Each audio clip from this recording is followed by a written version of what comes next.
But, you know, just growing up in a big family, and I'm going to try to tell this little story quick. It's about jumping fences.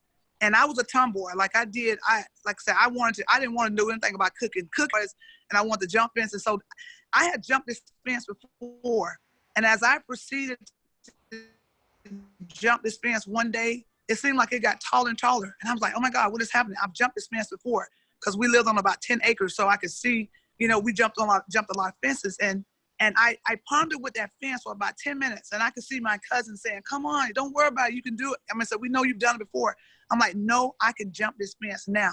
I pondered with that fence, and then the street light came on. And we know what that meant back in the South. You had to be in the house in 5 minutes, you had to be inside. I'm like, man. So that night, that was the hardest night of my life, knowing I hadn't jumped that fence. The next morning, I got up before anybody else did. I said, I know I can do this. Just take a deep breath, go back to the basics. You got this. So I proceeded to jump the fence. And I closed my eyes, and I leaped, and I jumped over the fence, and I landed. Listen, I celebrated. There was nobody out there but me and that fence. And I saw beyond the obstacle, because sometimes with the obstacle getting in the way, before the fence was getting taller and taller, but I saw myself, I had to see myself celebrating, had to see myself overcoming that already before it had happened.